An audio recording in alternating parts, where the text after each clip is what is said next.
How you doing? My name's Tomlin Nyback. This is 365 Days Towards Racial Change. This is actually day 199. Um, if you notice, 199 is missing in this, and if you're like me, there's a movie called The Accountant, Ben Affleck, and he plays this autistic person, and one of his autistic people have their little idiosyncrasies, right? So his character has this thing about completion. Right? It's very important for him to complete something, or he's going to be tearing stuff up. So if you hung in there with me, even though episode 199 was missing, I appreciate you. And you want the completion. I'm the same way. um, Unfortunately, I don't know if you'll go back. I'll put the word out in later videos that to say 199 is up. What happened was I put in it's about the Jews. Now I'm going to do the same material that I did last time and post it. I just had to, Google is very clever. They rejected the video, and once they reject the video, it didn't help. I couldn't change the title or alter anything because they already had the video, and they know when it's the same damn video, so I couldn't put it up. The information is benign, talking about Jews, people, and a lot of good things about the Jews, but they didn't like the headline, and so they flagged the video. So I'm going to do it again. So I've given a new title, and we're going to go from there. Let me first give you some background. We're here talking about being black in America and what that means, how to be empowered, um, strategies to um,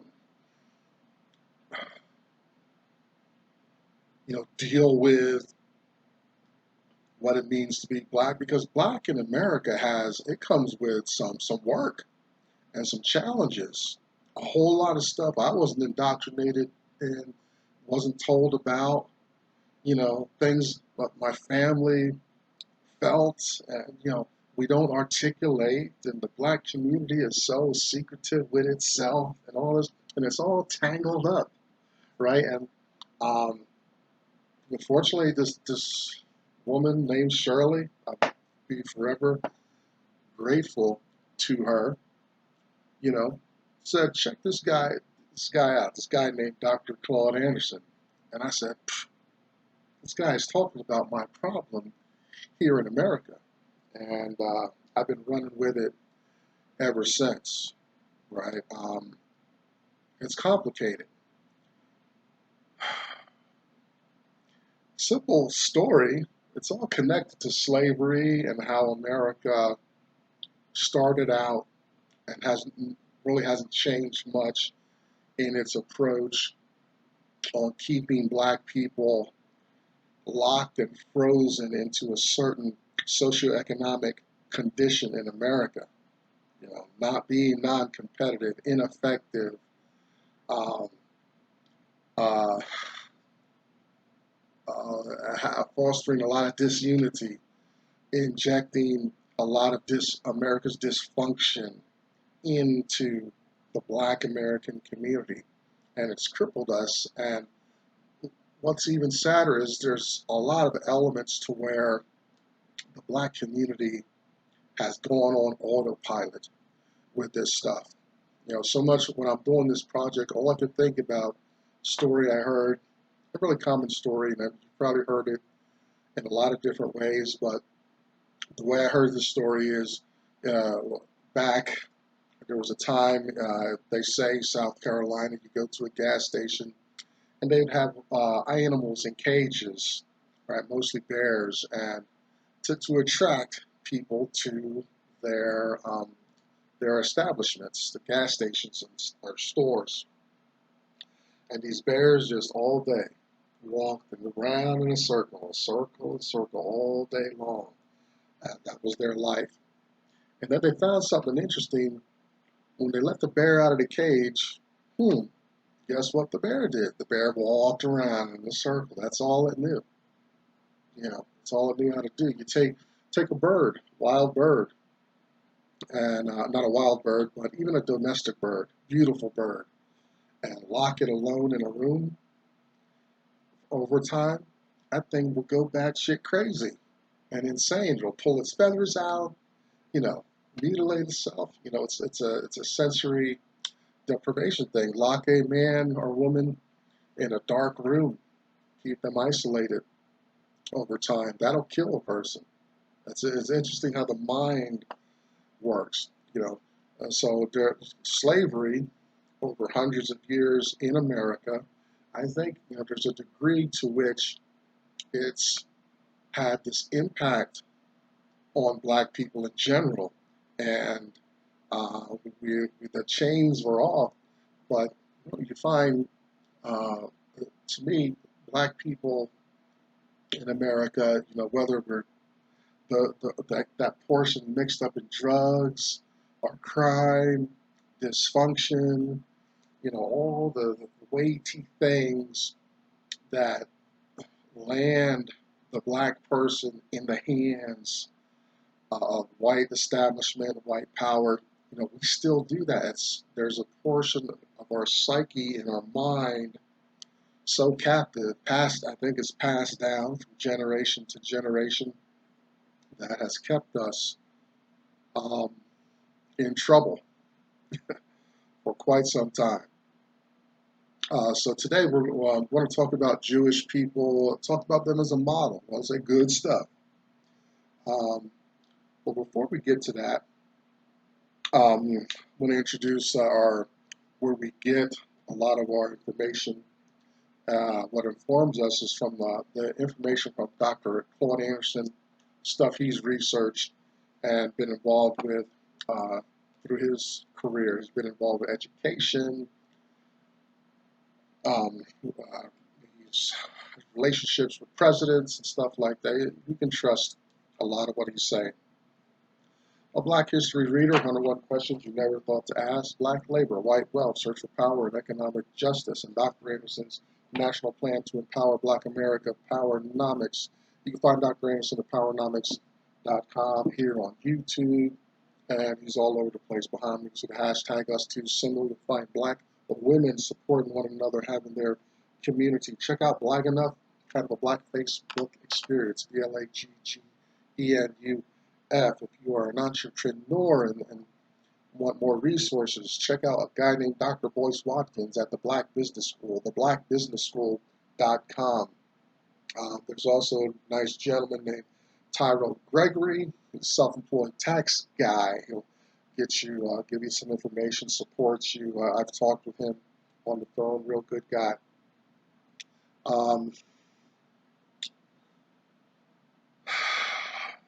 A lot of resources. We've talked a lot about economics. We're in the coronavirus. This is backing up. So this is 199, but it's way out of sync. Anyway, this was a good read. I liked reading this book, Creature from Jekyll Island by G. Edward Griffin. Very informative book. And we have story time. In another day or two, we're going to come back to Uncle Tom's Cabin and look at the fictional life of slaves in America, but they're informed by eyewitness and real events. Today is day 199. I'm going to put this in the 199 spot. And today it's called satire. And satire is important. It's something I learned some years ago. I've been involved with, we'll say feminism, helping women who are suffering sexual assault and any kind of interpersonal violence, domestic violence, stalking, some of those major deleterious behaviors. And I've been involved with that. Now, not directly. I've never done any counseling, but I've done education and admin assistant work, but it's very important. I'm a survivor of sexual abuse myself, so I have some interest in those topics. Well, they had a lot of courses, a lot of fellowship and stuff like that. Within there, I learned something about the Jewish Holocaust. I think I heard it maybe shades of it before, but it was really presented very well, so it stuck this time. And that's the Jewish Holocaust. Did you know it? Did you know it started out as satire? It started out as um, with one group poking fun at the Jewish community, for physical features or maybe their religion and stuff like that. Anyway, it was like jokes, you know. This is why it's so dangerous nowadays. I think we've learned something about bullying and picking on school people. I can't believe how terrible I've been to some of my contemporaries when I was growing up. But we don't get away with that anymore because kids' fathers and mothers have guns. And if you push them to the edge, you might get something back. So um, the point I'm making is that, when we are pointing fingers and jesting and stuff like that and laughing, then, we're dehumanizing an individual or a group, and when it makes it easier to abuse what's not human. And that's what happened with the Jews, probably with the slavery as well. So black people, yeah, we initially in the States, we come and do our best. But I'm sure that with people, we would joke about the black people in the woods or down the street or something, right? Because, the colonies were created by whites, for whites, supported by whites, right? So any other group that's not familiar with the context and how to move within that is going to be vulnerable. So the Jews actually, the Jews, they've been spread out, diaspora and stuff like that, all over the earth and all over the places. And you can think about different places, Eastern Europe, Russia, various places. They regained their land there in the Middle East, uh, establishing Israel. But it with them spread out, you know, um, enjoying the earth. I feel like they and a lot of people have the same mindset as me, as like the earth isn't borders and it's a place for you to put down roots and rapistically suck the life out of your neighbor. The earth isn't for that, but that's got away from us, maniacs with guns believe in exploitation. Here we are today. But it starts out as satire, right? And you poke at fun, but then you cringe, you encroach because they're dehuman, right? Black people suffer the same thing, so then, okay, well, let's gather them all up and put them to ghettos. Ghetto is a Jewish term, was a Jewish, not a creation, it was a creation of the power group that coerced them and controlled them, right? So it's amazing we get to America, we associate the ghetto with black people. It's the proper term, but it originated with Jewish people being abused and coerced, right? Um, Satire, that's how it begins. I'm careful about listening to jokes anymore, making side wise cracks and stuff and poking fun because so much, I learned something. I went to this seminar I spoke at. I think I talked about this many episodes ago. Spoke at this inclusion summit and stuff. I was glad I went and I was to be considered. But this one girl talking about this thing called microaggressions, right? You know, it's like if I said to you, yeah, I've got a degree, I've got a bachelor's degree in philosophy, and your retort is, you've got a bachelor's degree in philosophy, right? And well, she pointed out that could be kind of like a microaggression, right? Like, I'm not uh, able to have a bachelor's degree in philosophy. Like, it's so outside of who I'm supposed to be, right? That's the microaggression piece of that. So I learned that. So I'm careful, like when I come out my mouth. I had this one professor this semester. She talked about writing this paper about, oh, using drugs to help with mental issues and all that. And when she said it to the class was like, you wrote a paper about the blah, blah, blah. And I could see her getting upset. And I reflected on this microaggression talk that the other girl just had a few months earlier. And I saw it happening in the world. So, you know, uh, we need to be cautious. We need to pull ourselves up on that. Moving this conversation forward a little bit, James Madison, I was really big on this about halfway through this project. James Madison's notes on um, the Constitution and the deliberations that went on in Philadelphia as they were talking about this and that. The black people, the plight of slaves is there almost every day. James Madison has something that addresses how to handle the black folks. Now, we weren't represented. We weren't, we got downgraded to 3/5 of a human being and all this stuff, right? So it was the same thing that was going to happen with the Jews centuries later, right? And it kind of had happened before.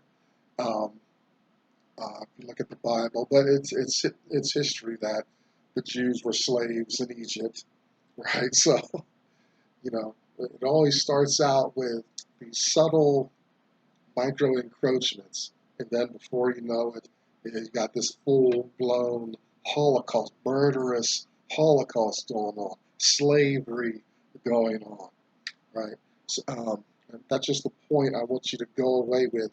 Slavery, it wasn't some accident. It was something that grew over time, and you had these encroachments that were never addressed or pushed back on, because the power group, saw blood in the water. They took and took and took, right?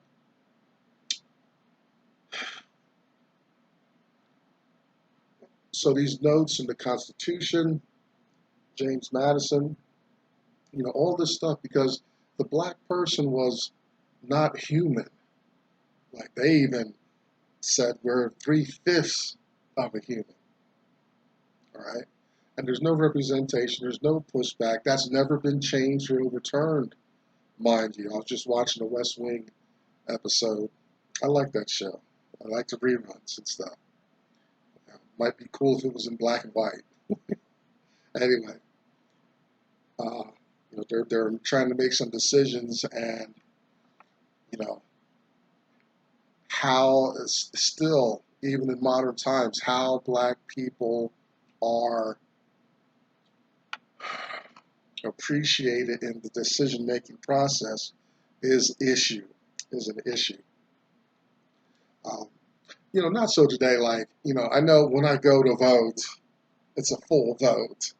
It's not like that. But the language in the Constitution about this 3/5 issue is still problematic. It's there, right? In my view, I was talking to a friend about this, and there's been other conversations I know in other communities about the Constitution being obsolete. You know, we reference it a lot, but I'm thinking we need kind of an upgrade because there's just some things the Constitution no longer addresses. We have to do too much mental gymnastics to get back on point to say that we are engaged in some kind of constitutional process, right? The Constitution didn't see the internet, didn't anticipate information going at light speed, right? That I could write one little email and reach every single person on the planet with one click of a button, nearly instantaneously, right? Just some things like that need to be, we need an upgrade, I think. Minor encroachments, little jokes. These are the roots and the seeds that made American slavery justified, okay, um, uh, you know, totally within the rights of the power group to treat black people this way because they had dehumanized black people. They took away the humanity, and then that we're less than human. We're just above farm animals, but below the power group, white folks, gives them permission to really do damage on us.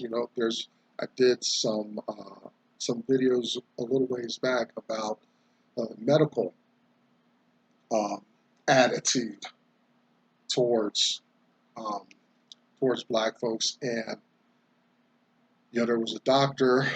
I'm just thinking on the top of my head, but a doctor doing these experiments on female sexual organs, infecting them with this kind of fibrosis disease that would harden the tissue, and he was doing experiments on them with no anesthesia, and hygiene back then um, was not what it was today. It's not what it is today, right? He wasn't doing these experiments, paying attention to being sterile in a coronavirus environment, right?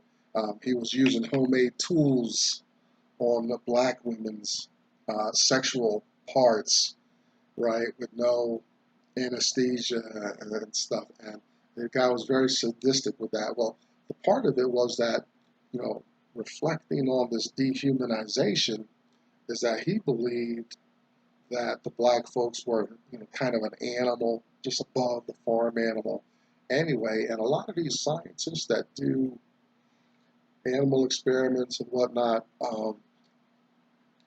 are immune to the pain they inflict on other creatures, right?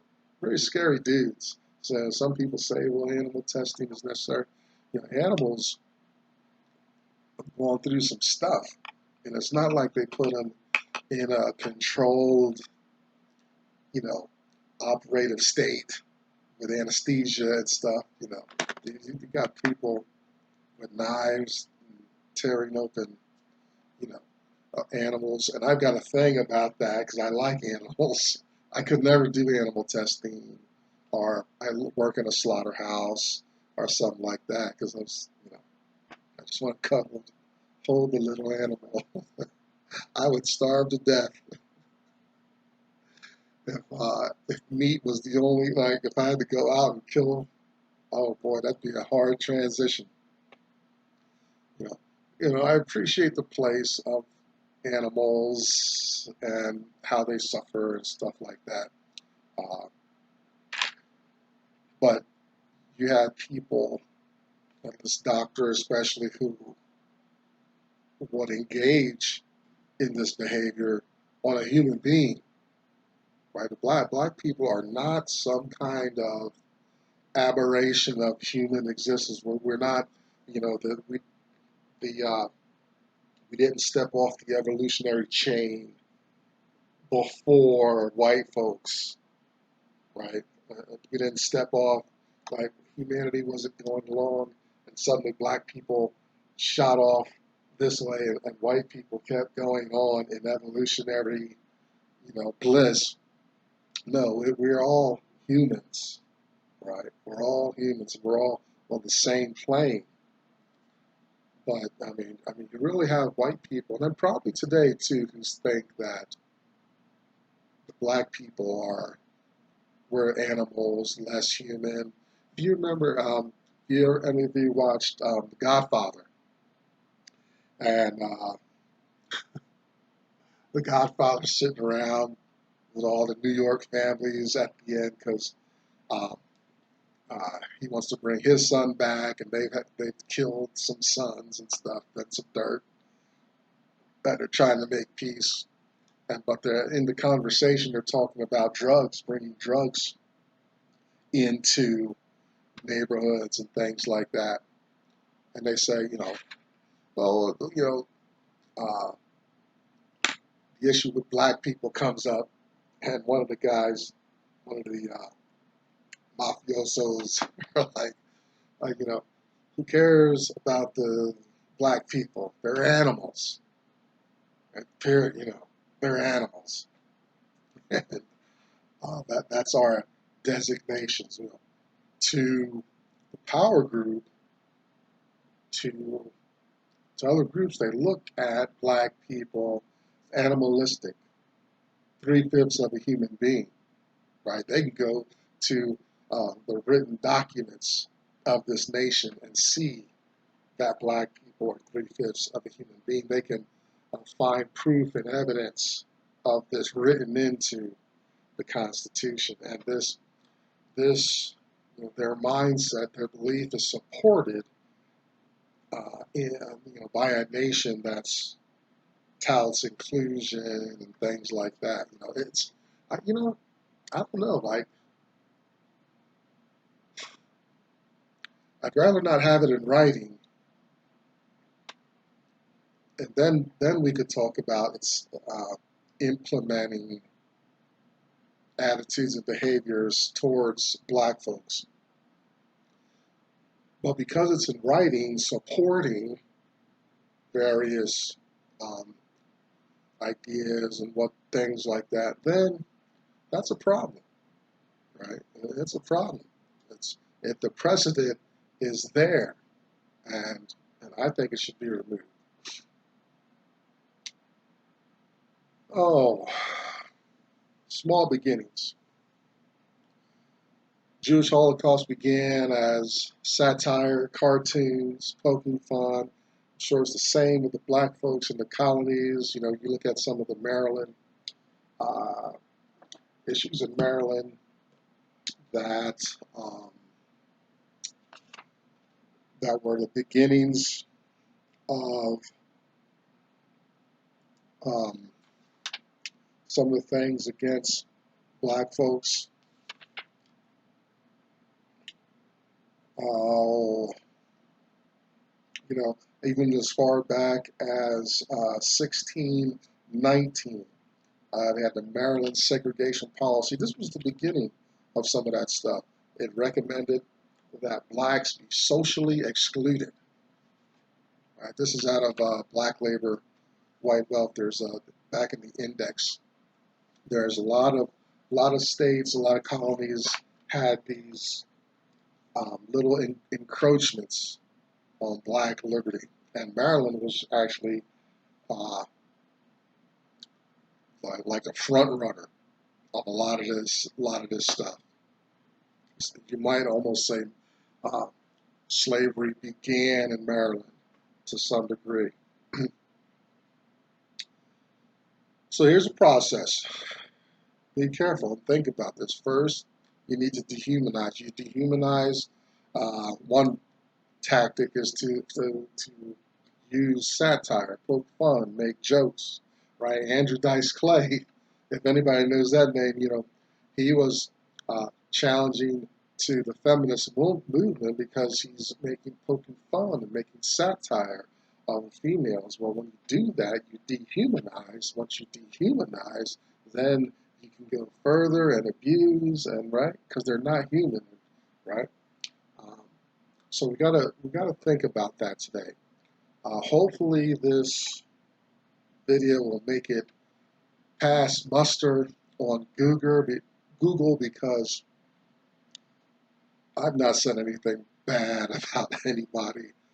So there's a lot of material here that I think is valid and is appropriate for this project. So this is actually day 199 called Satire. Um, I'm Tommy Nyback. That's 365 days towards racial change.